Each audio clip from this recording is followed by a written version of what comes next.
আসসালামু আলাইকুম। আজকে আমরা পড়বো এসএসসি রসায়নের পরিবর্তনশীল যোজনীর এই কনসেপ্টটা একটু আমরা দেখার চেষ্টা করব। আচ্ছা,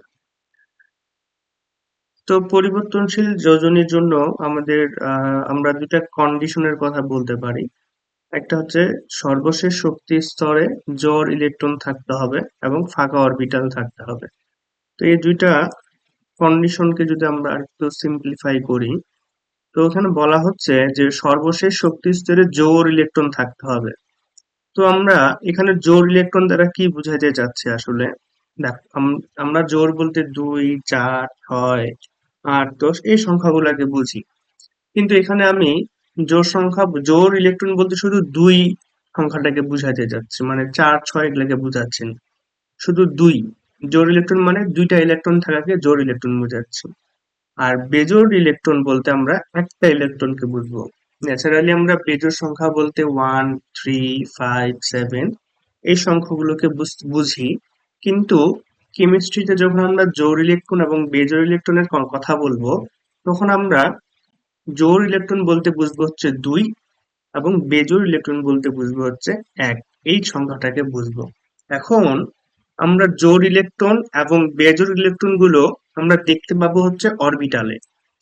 জোড় ইলেকট্রন এবং বেজোড় ইলেকট্রন গুলোকে আমরা দেখতে পাবো হচ্ছে কিসে? অরবিটালে।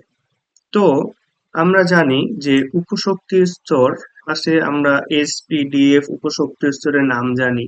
তো এস যে উপশক্তি স্তর, এস উপশক্তি স্তরের আমার অরবিটাল একটাই, সেটা হচ্ছে এস। পি যে উপশক্তি স্তর, তার অরবিটাল আছে তিনটা। একটা হচ্ছে P X, P Y, P Z, এই হলো তিনটা অরবিটাল। তাহলে পি উপশক্তি স্তরের অরবিটাল কয়টা? পি উপশক্তি স্তরের অরবিটাল হলো তিনটা, P X, P Y, P Z. এবং ডি উপশক্তি স্তর, এই ডি উপশক্তি স্তরের অরবিটাল হলো গিয়ে পাঁচটা। সে পাঁচটা কি? D X Y, D Y Z, D Z X, D X square থেকে ওয়াই স্কোয়ার এবং ডি জেড স্কোয়ার। এ হলো ডি এর পাঁচটা অরবিটাল। তাহলে আমরা এখানে দেখলাম যে পি এর তিনটা অরবিটাল এবং ডি এর হচ্ছে পাঁচটা অরবিটাল। তাহলে এখন আমরা ধরি আমরা কোনো একটা মৌল এই দুইটা কন্ডিশন ফিল আপ করলো, কি তার সর্বশেষ শক্তি স্তরের জোড় ইলেকট্রন আছে এবং তার ফাঁকা অরবিটালও আছে। এখন যখন কোনো একটা মৌল এই দুইটা কন্ডিশন ফিল আপ করবে, তখন সেই মৌলটাকে আমরা এক্সাইটেড করব বা উত্তেজিত করব। উত্তেজিত করলে এর আগের যে ইলেকট্রন বিন্যাসটা ছিল, মানে স্বাভাবিক অবস্থায় উক্ত মৌলটা যে ইলেকট্রন বিন্যাস প্রদর্শন করত, এখন আর সেই ইলেকট্রন বিন্যাসটা থাকবে না, একটা পুনর্বিন্যাসিত ইলেকট্রন বিন্যাস লাভ করবে। এবং একই সাথে সেই সাথে সাথে তার যোজনীটাও পরিবর্তন হয়ে যাবে। তো এক্সাম্পল হিসাবে আমরা এখানে সালফার মৌলটাকে নিলাম। সালফারের পারমাণবিক সংখ্যা 16, তাহলে স্বাভাবিক অবস্থায় তার ইলেকট্রনও 16টাই হবে। তো আমরা স্বাভাবিক যে ইলেকট্রন বিন্যাসের নিয়ম, সেই নিয়ম অনুসারে এই লাইনটাতে মৌলটার ইলেকট্রন বিন্যাস করছি এই জায়গায়। তো ইলেকট্রন বিন্যাস যেভাবে করার লাগে আমরা ঠিক সেভাবে করে এখানে ইলেকট্রন বিন্যাসটা করছি। এখন আমরা বলছিলাম যে জোড় ইলেকট্রন কিংবা বেজোড় ইলেকট্রন দেখতে গেলে আমার কি লাগবে? আমার অরবিটাল লাগবে। তো এখানে সর্বশেষ যে টিপি উপশক্তি স্তরটা আছে, এখানে আমি জোড় ইলেকট্রন বা বেজোড় ইলেকট্রন খুঁজতে গেলে তাহলে আমার এর কি লাগবে? অরবিটাল লাগবে। আমরা জানি যে পির অরবিটাল তিনটা, P X, P Y, P Z. তাহলে এই যে থ্রি পি কে কি লেখা যায়? Three P X, three P Y এবং থ্রি পি জেড। ইলেকট্রন বিন্যাসের যে বেসিক কিছু নিয়ম ছিল, সেই নিয়মে আমরা জানি। তো পি এর অরবিটাল হচ্ছে কয়টা? তিনটা। এবং হুন্ডের নিয়ম অনুসারে প্রতি অরবিটালে আগে একটা করে ইলেকট্রন ঢুকবে। মানে এই যে চারটা ইলেকট্রনের একটা ইলেকট্রন, ফার্স্ট ইলেকট্রনটা এখানে যাবে, সেকেন্ড ইলেকট্রনটা এখানে যাবে, থার্ড ইলেকট্রনটা এখানে যাবে। এবং প্রতি অরবিটালে সর্বোচ্চ দুইটা করে ইলেকট্রন থাকতে পারে, তবে আগে একটা একটা করে ঢুকবে। এখন ইলেকট্রন ছিল চারটা, তিনটা ইলেকট্রন চলে গেছে, আরো একটা অবশিষ্ট আছে, সেই একটা অবশিষ্ট ইলেকট্রন এখানে যাবে। তাহলে স্বাভাবিক অবস্থায় এই সালফারের বেজোড় ইলেকট্রন কয়টা হচ্ছে? এই যে স্বাভাবিক অবস্থায় সালফারের বেজোড় ইলেকট্রন হচ্ছে কয়টা? দুইটা।